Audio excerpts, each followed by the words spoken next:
So today I'm adding one legend to each team to see how it affects the MLB. I'm expecting some chaos. Let's get into it. So here we go. One legend to every team. I'm just going to pick a random team because it doesn't really matter who I end up being. Boom. Today, we're the Red Sox. So for today's video, I'm going to turn CPU trading off because I don't want any moves being made. Like I don't want any legends or anything changed. I just want the lineups to stay as is because if I leave it, I have a feeling some sort of craziness is going to happen. And since this is going to be a one season sim, might as well leave the extra inning rule on. So I'm going to let we'll leave everything on manual. Might as well. I'll make the lineup the right way it's supposed to be.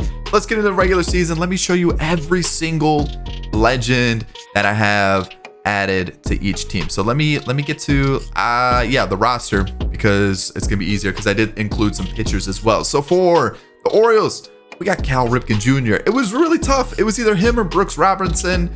I went with Cal Ripken. Nothing against Brooks Robinson, but Cal Ripken was the guy that I just felt like was the right move. I just did. Of course, for this roster, I just used the live roster and I imported every single legend into the team. So if you want this roster in the vault, I can upload it for you guys. Just hit the like button. You know, the more likes, I'll put it up there for you. Ted Williams. Of course, it had to be Ted Williams for the Red Sox. I thought about Big Papi. There were a couple others that I considered. Pedro Martinez was definitely a name, but I felt like it's Ted Williams. You gotta include him with the Red Sox for sure. The Yankees, I mean, it has to be one guy, right? Derek Jeter. Shortstop. I mean, the Yankees do need a shortstop currently. I know they got IKF, but let's throw in a Derek Jeter into the team. For the Rays are a newer organization. It's kind of tough to pick who, some of the legends from them. They've had some really good players, Ben Zobrist. They've had, David Price has played for him, Carl Crawford, like the one I picked, Fred McGriff. I was trying to think of like some other names besides like the obvious ones, but I felt Carl Crawford, let's go with him. I feel like he's kind of the main one that people associate with the Rays. For the Blue Jays, I decided to go with Roy Halladay. I considered Carlos Delgado, but I felt like with Vladdy and also Matt Chapman kind of covering like first base, I couldn't really move Vladdy back to third. So I felt like Roy Halladay, let's give him another really good pitcher, probably would solidify this team. Roy Halladay, there we go. Next, Frank Thomas. I know the White Sox really don't need a first baseman, but I was also trying to think of like other names I could have gone with. I just felt like Frank was the one that just, that's the guy. That's the guy. I know there's a couple other guys, like a little, some throwbacks from like the early 1900s I could have gone with, but Frank for sure. We've got Bob Feller. Bob Feller though, I'm actually gonna make a starter and I hope it adjusts to make him a starter because that's Bob Feller. We're gonna make him a starter. That's where he rocks for Cleveland. Next up, Al Kaline. I could have gone Ty Cobb. I could have gone a couple other directions, but his name is Mr. Tiger for a reason. Let's go with Al Kaline for the Tigers. I like that was the right choice. Next up, George Brett. I was torn between two here. Yes, you could have gone Brett Saberhagen. You could have gone a couple different directions with the Royals. But George Brett, right? I could have gone Bo Jackson. That was the other person I was really torn between. George Brett or Bo Jackson. Decided to go with George Brett in the end. I felt like that was the right choice. For the Twins, there's so many options. I could have gone with Harmon Killebrew, Kirby Puckett, maybe like a Johan Santana. We could have gone with some other players throughout time, but let's go with Harmon. Let's make the Twins La Bamba squad once again. Let's add some more power into this lineup. Why not? Craig Biggio for the Astros. Again, there's a lot of other names that I could have gone with. I considered maybe like Lance Berkman. I considered a couple others, but Craig Biggio, I think of the Astros growing up, this is kind of the player that I thought of. I could have gone with J.R. Richard, who was a new legend added to the game. Let's throw a little bit of offense into this Astros squad. The Angels have been lacking with the pitching. Let's give them Nolan Ryan. Why not? He's probably going to walk a bunch of people, but let's add another starter to this Angels squad. They've got the offense. Trout, Ohtani, Rendon, Walsh. They've got the team. Let's boost this pitching a little bit more. Let's go Nolan Ryan. Next up, the A's. It was only going to be one guy. Oh, I guess we could have gone Raleigh Fingers. That would have been an interesting one. Stash, of course. But let's go Ricky Henderson. The guy was sort of a Martian when it came to baseball. So many stolen bases, played for such a long time, crazy on base percentage, great, just a crazy seat. The guy literally, like I said, he's a Martian. He's just like one of those, just crazy enigmas, anomalies, whatever you want to call it, of baseball. It's just one of those things, like, it's one of a kind. Probably never going to see it again. Ricky Henderson makes the most sense for the A's here. Ken Griffey, I really considered Ichiro here. And nothing against Griffey. I just kind of wanted to shake it up a little bit. But, I mean, it's Griffey. You got to throw him out there for the Mariners. I mean, it makes the most sense for sure. It does. It does. And I still love that card art. I think that's one of my favorite card arts in terms of like a player card in general. And then, of course, I'll show you Ricky's because I don't think I showed you Ricky Henderson either. So there it is. Ricky Henderson. Next up, A-Rod for the Rangers. Oh, I could have gone Beltre. I totally forgot about Beltre up until this point, but I felt like A-Rod. Let's go with A-Rod here. He can play shortstop or third base for us. Could have gone Michael Young. Could have gone a couple different other players as well. I just felt like I couldn't throw A-Rod on the Mariners. I couldn't throw A-Rod on the Yankees. Let's throw him on the Rangers instead, one of the 3 teams that he played for. Next up, Hank. I mean, it has to be Hank, right? It has to be. Like, it just makes the most sense. Hank Aaron in the squad. Next up, we got Pudge for the Marlins. I know he played for a bunch of other teams. I think this one's with the Rangers. I think that's what it says by his foot. But if I have A-Rod on the Rangers, I felt like Pudge made the most sense going here. We could have gone Dontrell. Could have gone a couple other players for the Marlins as well. But let's go with Pudge. Let's give him that time there. All right, Piazza for the Mets. Even though this is a Dodgers card, I'm still going to give Piazza for the Mets. They need a catcher until Francisco Alvarez is ready. They need a catcher for sure. So Mike Piazza, he's on the Mets. Next up, Mike Schmidt with the Phillies. Again, one of those that I could have gone a couple different directions with the team, but I felt like let's give him a third baseman that's super solid compared to what Alec Boehm's been doing, making error after error after error. So Mike Schmidt is going to be the third baseman for the Phillies. Add a little bit more offense to that crazy squad. We got Vladdy in right for the Nationals. I mean, one of my favorite players growing up. I feel like one of those guys that, yep, you got to throw him on the National squad. Sosa, Cubs, you gotta give the man more respect. Bring him back to Wrigley. Put a statue. Put him in the Hall of Fame. Sammy Sosa, my favorite player growing up. Part of the reason why I am a Cubs fan. This guy was the man. Slamming Sammy, there he is. Pete Rose, love him, hate him. Apparently the greatest player ever. All 99s across the board. What is going on with this player model? I mean, I guess if you looked at what Pete Rose did throughout his career, maybe you could say he is a full 99. The guy was a machine. Just played all the way up until his 40s, just kept going and kept going and kept going. I think the hype was a little bit over the top, but during the time that he played, he clearly was one of the better players in baseball. The Brewers, we're going to go Robin Yount. I considered Prince Fielder. I considered Paul Molitor. Decided to go with Robin Yount in the end. Next up, we got Roberto Clemente. Could have gone Barry Bonds, but I decided Roberto Clemente fit with the Pirates. So there we go. Of course, I wanted to go with legends. So like, I don't want to throw in like legends of the game currently. Like, I guess I could have thrown Pujols for the Cardinals, or I could have thrown Miggy, you know, in a couple different teams. But I felt like let's avoid players that are still playing. I want legends. I want players who have retired, players who are not in the league anymore, right? Like for the Rays, I could have gone Evan Longoria. I definitely think he is a Rays legend if you look back at it. But for now, let's stick with players who have officially retired, no longer in the game. And that's why I've gone with the names that I have. Stan the man. He's with the Cardinals. And yeah, let's just rock with him. I could have gone Bob Gibson, a couple other names as well, but I felt like Stan was the right choice for the Cardinals. Following that, we got Randy. Randy wasn't getting in the Mariners over Griffey. And of course, I mean, this was the next best option, right? Randy Johnson with the D-backs. There's definitely some other pitchers that could have gone with the D-backs as well. A couple other position players too. I just felt like Randy was the right choice. The Rockies, Todd Helton, Larry Walker. Could have gone Vinny Castilla as well, but I think Larry Walker kind of fits what the Rockies need the most. The first baseman, CJ Cron, is tearing it up in real life right now, and also kind of good in the game. So I felt like Todd Helton might be a little wasted. Let's go with Larry Walker, who could definitely put a little bit of an improvement over what Charlie Blackmon's doing. Jackie Robinson for the Dodgers, another team that I could have gone a couple different areas. I could have gone with multiple pitchers. I could have gone with a couple different position players. But Jackie Robinson, I think, is one of the more famous Dodgers. And I mean, kind of fits, right? Next up, Tony Gwynn. Again, one of those players that I hear Tony Gwynn, I think Padres immediately. This was kind of one of the more easier choices to make, along with like Derek Jeter and like Ted Williams. I mean, like there's some pretty obvious ones that you can go with. But we got Tony Gwynn here, obviously known for his time with the Padres. And this one, I already know people are already just smashing their keyboards going, how could you pick Barry Bonds over Willie Mays?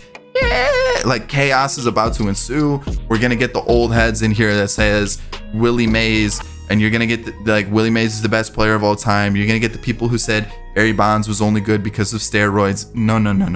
Barry Bonds is easily one of the best players of all time in baseball ever. I don't want to hear it. Go in the comments. You can argue with me all you want.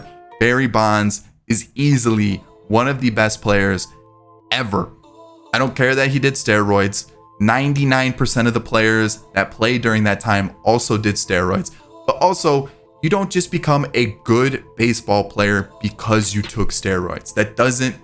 That's not how it works. Because if that was the case, everybody would be taking steroids and everybody would be a good baseball player, right? D. Gordon, I don't see D. Gordon putting up Barry Bonds numbers. He got caught with steroids. Bartolo Colon, kind of the same thing. Colon had a good career, but he wasn't a Hall of Famer. He took steroids. There are a lot of players who have been caught taking steroids. Doesn't make them a good baseball player. So with that in mind, Barry Bonds was a freak at the sport. Barry Bonds, one of the best players of all time. I stand by it. I will stand by it for the rest of my life, and I will fight for that right? I'm telling you, Barry Bonds, one of the best of all time, and that's why I picked him over Willie Mays. I'm not discrediting what Willie Mays did ever. I'm not discrediting that Willie Mays is also one of the best of all time, but Barry Bonds was just different levels compared to the rest. So again, Willie Mays, definitely one of the all-time greats, but Barry Bonds, I mean, it's just different, right? So that's those are all the legends. Everybody should be where they need to be in terms of like in the lineups based on the fact that they're all super high rated. So with that in mind, let's sim the year. Let's see what kind of chaos ensues.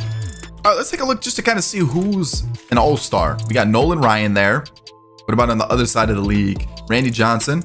I don't think I included any relievers. There definitely are some really good relievers in history, but I just didn't include any. I'm gonna say it. I just didn't. Mike Piazza and Pudge are both all-stars, as well as Vladdy. That's junior. Why am I saying junior? Frank Thomas. Frank Thomas is an all-star. Stan the Man. We got Craig Biggio, George Brett, Pete Rose also. We got Robin Yount. Did like everybody? Jeter, A-Rod, Barry Bonds. You got Ted Williams. You got Ricky Henderson. You got Ken Griffey. And then Hank Aaron Clemente, Larry Walker, Vladdy, and Al Kaline. I don't think that's all of them for sure. I think there's definitely a couple missing. I don't think Feller made it. Is he even pitching? He is. He's not having the greatest of years. And there's a couple others that I'm definitely sure didn't make it. I don't think Roy Halladay made it, if I'm correct. Which, I mean, he's not having a bad year at all. He's actually having a really, really good season. So there's that. And I think that's kind of all of it. Yeah, I mean, I just kind of wanted to see who's an all-star, who wasn't, how's everybody doing in terms of like if they actually made the all-star team. But yeah, there it is. All right, let's finish off the season now. I feel like that's a good little check-in because I have a feeling I'm going to go through every single legend at the end of it to see how their seasons stacked up. And, in the comment section, let me know who's some of your favorite players of all time. Who was that favorite player you watched growing up? Who's that favorite player that you have currently? Also, if you enjoyed today's video, hit a like on it. If you're new here, consider hitting subscribe. Of course, got to do the plug somewhat in the video. Won the division. Okay. And let's see how everything kind of played out. So the Red Sox, I should say, won in the East. We got the Yankees not making the postseason.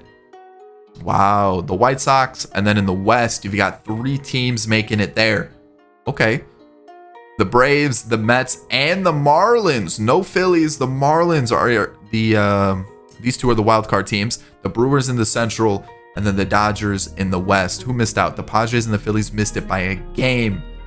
Okay. So actually, let's take a look at stats. Let's take a look at team rankings just to kind of see how everything looked. So I think offensively, I mean, the Dodgers are going to be great no matter what. I think Frank Thomas, when you see that he has that 314 average, that's going to help out. Craig Biggio, that's going to help out too. Mike Piazza is going to help out a little bit. Tony Gwynn's going to. Pete Rose, okay. So yeah, you're seeing some influence from some of these offensive players for sure. For sure. Stanton hitting 326 casually. Are we serious? Holy cow. That's kind of wild. Okay, runs. Dodgers with the most, Braves with the most, the Rangers with the most. Okay, I guess that's not RBIs. Hits wise, a tie for the Angels and the Mets. The White Sox are up there. The Dodgers, the Astros, the Reds, the Braves. Who was last? The Athletics. Yeah, the Athletics make sense. They're kind of bad, huh? They're pretty bad. You've got the top 5 for doubles there, the top 5 for triples, and then of course top 5 for home runs. The Braves are on top, and you've got the Red Sox, Giants, Rangers, and Yankees. Okay, let's take a look at league leaders, see how this all played out. Not really worried about who I had, but yeah, wow. Trout 361, 53 doubles, 32 home runs, a 1128 OPS, a 673 slugging, and a 455 on base percentage. That's pretty impressive.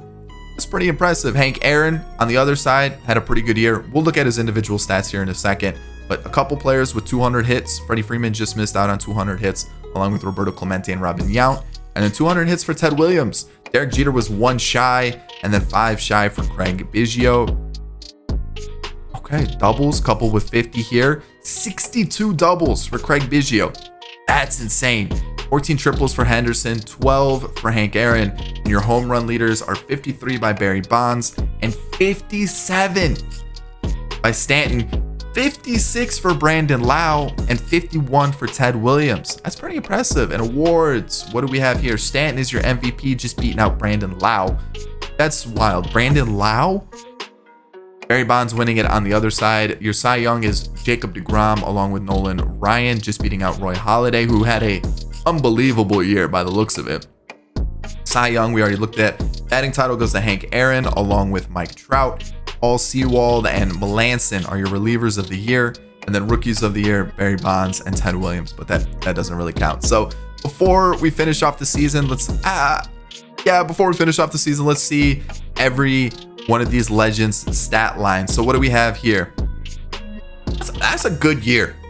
If anything, based on this card here, is that a career year for 34? I mean, besides 1991, that could considered one of his career years right there. That could be considered one of his career years. That's pretty good by Cal Ripken. What do we have here for Teddy Ballgame? That's the nickname, right? Ted Williams, Teddy Ballgame. I think that's right. Why am I like that? Like, it sounds right, but now I'm like, is it right? It could be. It could be wrong. That's a good season. That's a good season. That's what you'd expect from Ted Williams. What do we have here from Derek Jeter? Some say the most overrated shortstop. Some say isn't deserving of the Gold Gloves. That's up for debate. But yeah, definitely one of the better hitters in baseball. And I mean, the guy put up some good numbers right there. Who's here? Carl Crawford. We'll take a look at pitchers as well. I guess we could just do it a different way. We could have done it this way, right? So Carl Crawford, let's see how he did. I mean, those are solid numbers. Solid numbers. I mean, can't complain about that at all. Roy Halladay. I probably would have given him the Cy Young over who won it. I'm just saying that's kind of nasty. That's kind of insane. Frank the Tank. What do we got going on here? Gross. Absolutely insane. You love to see it. That's nutty. What about Bob Feller? Ooh. Yeah, you know. How about Al Kaline? How do we do here? Great on base percentage, great average, great OPS. You gotta love it. Good triple or good doubles, good home run numbers. That's solid right there. George Brett. I feel like I didn't really see George Brett in any sort of category at all, but look, that's a solid year. That's a solid year indeed. Harmon, the average is a little low. You can see he's starting to regress a little bit at 33 years old, but overall still really solid. Love to see it. We've got Craig Biggio, who 62 doubles is insane. I gotta take a look and see like most doubles in a season, just because that's insane. Most doubles in a season is 67, and that is in 1931. And then it goes 64, 64, 63, 62. So that would put him tied for 5th place all time for doubles, which is kind of insane. The most recent was Todd Helton had 59 in 2000, and Castellanos had 58 in 2019. So, I mean, that's pretty impressive numbers right there for Biggio. 62 doubles. Whew. Okay, next up, Nolan Ryan had a really good season. Good ERA, good whip, 253 strikeouts. That's insane. Ricky Henderson, how many stolen bases? 44. Good home run numbers, good triples, good doubles. On base percentage at 428. It's kind of wild. Ricky Henderson's numbers are just insane, by the way. Just his real life numbers. Unbelievable. That's a good year by Griffey, too. I mean, all these guys I would assume are having insane seasons. Like A-Rod putting up crazy numbers. Like one of, again, I think another player that, you know, the whole steroid stuff is definitely bogging down his career numbers, because I think A-Rod is another one of those guys that one of the best of all time. You just look at his numbers, just look at what he's did or what he's done or what he did. I guess that's the correct phrasing, but yeah, his numbers are insane. Hank Aaron right there, pretty solid too. Pudge, what do we got going on here? We know catchers are just jinxed in franchise, so that makes sense. What about Piazza? Insane, 33 homers. You love to see it. Mike Schmidt, 35 home runs. Again, really solid, especially in this Phillies lineup. It's got to be kind of nasty. Vlad Sr. Ugh, I'm going to mess that up so much here. But again, really good number. And Sammy Sosa, 40 home runs. One of the guys that like just cranked out homers. Obviously, that home run race between him and McGuire, electrifying. I'd say one of the like more memorable moments in baseball of recent history. I think that's like kind of the thing that like kind of brought baseball, I don't want to say back, but like, you know, that home run race was just insane. Unbelievable times. Pete Rose, I mean, the dude is Pete Rose, knew how to hit for sure. You've got Robin Yount putting up some really good numbers, better than his career numbers, in all honesty. We've got Roberto Clemente, 44 doubles, 37 home runs. Again, just insane stuff. I mean, these guys are putting up, a lot of these guys are putting up better than what their career averages are or some of their career years. Actually, I would say a lot of them are putting up better than what their career years were. If you're looking at it, like that's nasty. We've got Larry Walker putting up 35 home runs, crazy OPS. Larry Walker was a masher though. Jackie Robinson, super well-rounded year with a 426 on base percentage casually. Tony Gwynn's probably putting up a 400 on base percentage. Oh yeah, he is. And then Barry Bonds with 53 homers and just some insane numbers. Not a lot of walks compared to what Barry Bonds was doing in real life, but there it is. All right, so here, let's just see how the postseason plays out. It looks like the White Sox are going to eliminate the Red Sox. We've got Seattle and Houston in a 2-2 battle. Atlanta advances, and then you've got a 2-2 tie for Miami and the Dodgers. Dodgers advance to take on the Braves. We're still waiting to see who the White Sox are taking on. The Mariners. Okay. That's interesting. That's interesting indeed. So let's just keep moving forward, see how this plays out. And Atlanta's got a little bit of an edge over the Dodgers, and the White Sox and the Mariners are tied. Okay. What's going to happen here? 2-2, 3-2 for the Dodgers. What's going to happen? Who's going to advance? 3-3. What about the White Sox? Okay, so it's going to be the Dodgers and the White Sox in the World Series. That's an interesting one for sure. How is this going to play out, though? White Sox, 1-1. What about the next one? 2-1, 3-1. Dodgers win the World Series. I mean, the Dodgers are just gross in this game. Will Smith is your MVP for both the postseason and the World Series. Kind of makes sense. The White Sox, though, that's an interesting one. That's one that definitely, I think having that extra big bat helps them out, because if you look at how Jose Abreu goes through the year in franchise, he definitely decreases. So having that stable first base bat that's going to mash, I think that's a big plus for the White Sox. But there it is. The Dodgers are still just way too good to be beaten, and that's adding one legend to every single team. I hope you enjoyed today's video. If you did, hit that like button down below. Subscribe to the channel if you're new and enjoyed the content, and of course in the comment section, let me know what you want to see next. That's about it. I'll catch you in the next one. Peace. Did you enjoy today's video? If you did, I've got another one for you right here. Boom. Right there. Check it out. It's going to be great. Recommend this one.